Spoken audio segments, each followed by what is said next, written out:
Look what I just got here.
Bitcoin has seen a pretty big fall this week, along with the entire crypto markets.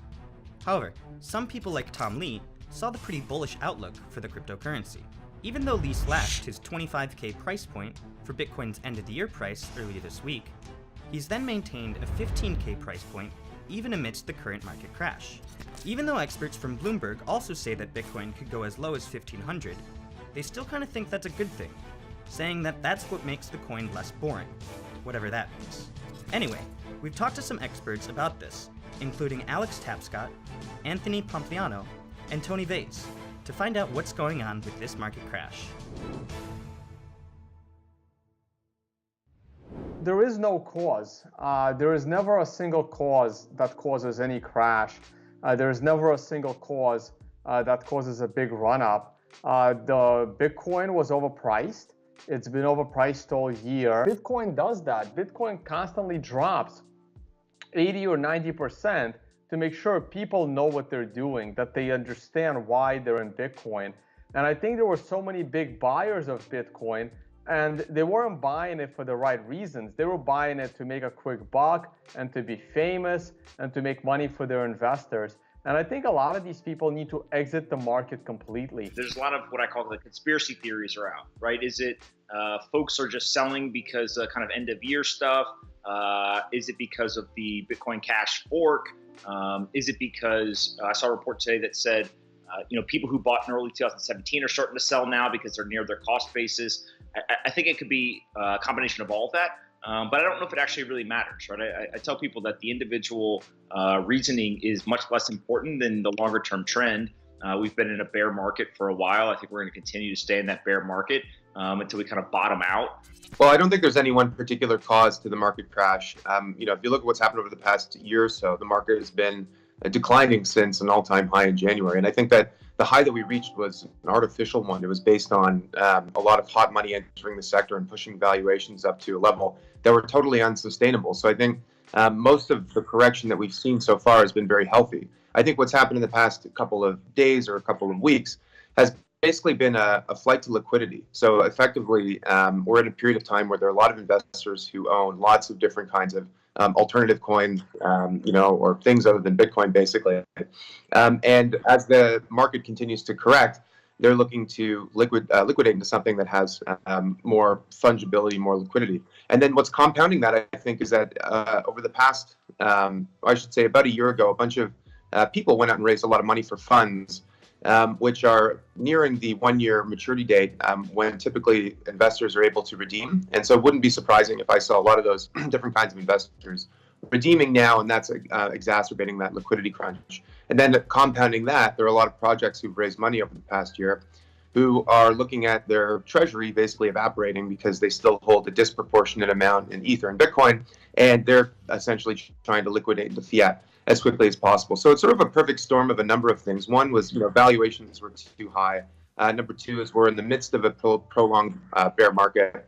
And then adding on to that, you've got this rush to liquidate, which I think is causing people to take bids at any level effectively and driving the prices down even more.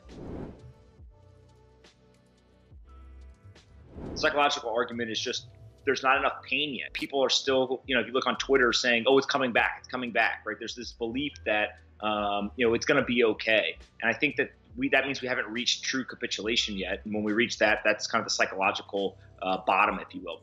When you look at the technicals, there's supports that seem to be somewhere in that 4,000 to 2,800. There's multiple supports in there, and so I think that we've kind of punched through the rest. And so maybe it stops at 4,000, maybe it's 3,500, 3,000, but it's definitely farther below where we are today.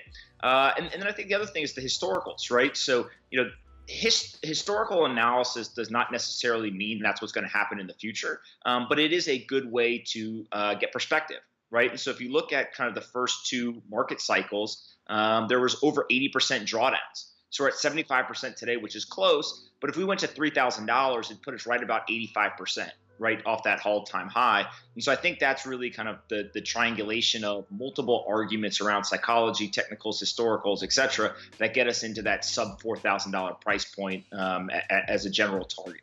I'm doing my best to navigate my followers so that we can properly time the bottom. But at the moment, I don't see it in sight. At the moment, it looks to me like we can fall significantly lower and it can last significantly longer. I hope it can change because in the last few weeks, people finally started to understand what a bear market can do. But I think people are still in a very happy place with Bitcoin. And the Bitcoin ecosystem has this amazing ability to put everybody in a very sad place. And only when that happens will the price finally bottom and then start to go to new all-time highs. There's a high probability that Bitcoin will continue to go down in value. We could see sub 4,000, somewhere in the like $3,500, $3,000 range. And then from the timing perspective, we think it goes into 2019, could go as long as till Q3 of 2019.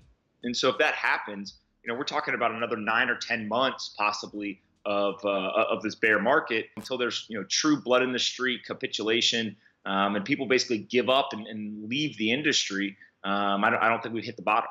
It's really hard to say. Bitcoin can reach $1,000 if it falls quickly, or we can stay here in the $3,000 to $4,000 range into the summer, and that would be enough. It's not about a specific price. It's not about a specific time. It's about people's mentality. When enough people exit the system because of bad decisions, and there's nobody left to exit, Bitcoin will finally bottom. This may happen at a very low price of Bitcoin. This may also happen at a distant point in time. We're 10 months into, a bear market. Now, in normal financial markets, typically bear markets don't last this long. But in crypto, the only precedent we have is the periods that we saw in the past. And in the past, we've seen periods where prices have corrected very quickly and rebounded, but we've also seen periods where things have continued to decline for long periods of time. I'm looking at the market today and trying to gauge not just the financial drivers but also the emotional drivers of this market. And I think that there are a lot of people who remained hopeful until relatively recently, and now they're very fearful. And what happens after fear typically is capitulation, and after capitulation people basically just give up. So I'm not sure if we reached that capitulation point yet. I wouldn't be surprised if prices rebounded here. You always get a dead cat bounce after there's a period of prolonged downturns, but we could retest the low and we could go even lower.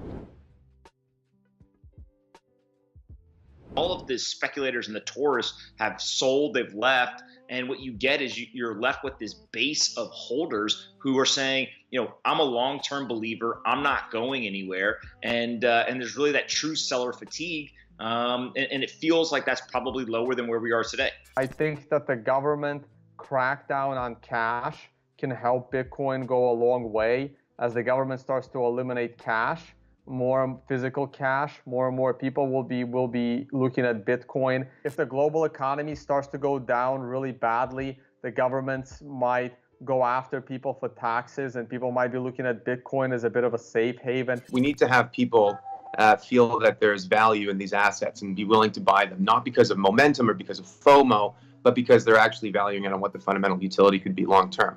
So to me, I'm looking at a lot of projects that raised money over the past year, which have yet to even launch, but are coming out in the next little while. So projects like Cosmos and Polkadot, for example. And I'm also looking at some of the emerging networks, the ones that followed Ethereum and are now live, things like EOS and Aeon, Icon, Tezos, and others, to start showing organic growth in terms of new application development, and also reaching milestones in terms of technical maturity. So the things that I look for are not really catalysts, they're not momentum or sentiment, they're actually fundamentals. I want to see that this technology is being used, that people are actually getting value out of it, and that the promise that a lot of people made is beginning to get fulfilled.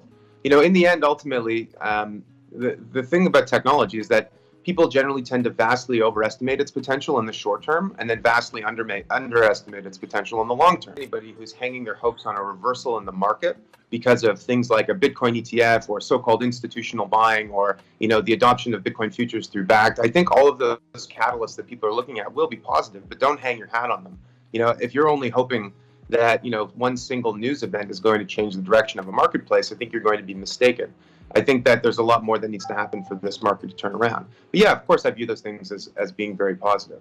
One thing I will note, though, on this whole institutional investor side, institutional investors have been in this industry for years. When people talk about the upcoming institutional investors, they may be talking about more traditional vanilla style investors, mutual funds and sovereign wealth funds. But there are hedge funds and family offices and venture capital investors and high net worth individuals, people who you traditionally consider to be institutions that have been in this market for years. And I know that firsthand, and I know a lot of people who work in this industry know that as well. So I don't think that there's any big wave of institutional investors that's going to, move the needle anytime soon. But I do think that at these valuations, there are going to be a lot of people looking to reload and are going to look to invest a lot of money with prices where they are. Sometimes no action is the best action. A lot of times what helps is creating a time-based or periodic buying or selling schedule, and then just staying super disciplined to that, right? And saying, look, I've got long-term belief in either direction of an asset, and I'm going to stay disciplined. And that usually ends up being, working out pretty well for people. So my advice right now is, if you were thinking of quitting your job and going into the Bitcoin ecosystem, don't do it right now. Wait another year. Try to accumulate more fiat capital. And if you see Bitcoin drop below that $3,000 range, start accumulating that Bitcoin. This is not the time to panic sell. Don't ever panic sell. And you're better off like waiting and selling at 5,000 or 6,000 at a little bit higher price.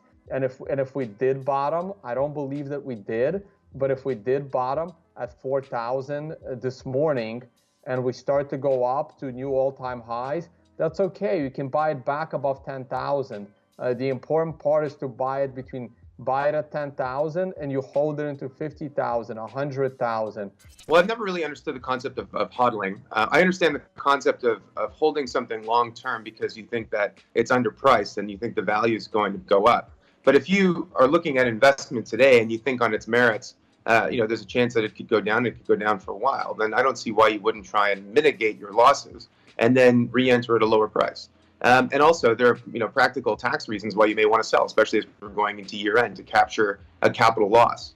So the question of the concept of hodling, I agree with the idea of owning something long term because you believe in it. But I think that holding just for the sake of holding without consideration for other facts or other factors is not necessarily the best investment strategy. So if you look at the mining perspective, we've got people that we've been talking with that are mining anywhere between 4,500 to 6,000. Most of those people are shutting off, but there's a very large portion of people who are mining at sub $3,500 price points. They usually are getting either free, low cost, or like 2 cents a kilowatt hour power. And this is, all the traditional areas, China, et cetera. And so we don't think they're going anywhere. We think there's a long way for the price to go before they, get in jeopardy of mining at a loss. And so those are the people who are really worth paying attention to, because that's the bulk of the miners. They're doing it commercially, and those are the ones that it would be really scary if they start to shut off their machines. If you run a very efficient, very well-researched mining operation, then you're probably doing okay. I'm pretty sure there are miners where their cost of production is between $2,000 and $3,000 per Bitcoin. And if your mining operation was not properly designed, then your mining operation is going to shut down. It's going to separate those that know what they're doing when it comes to mining and those that don't. Cointelegraph. Like, subscribe, and hodl.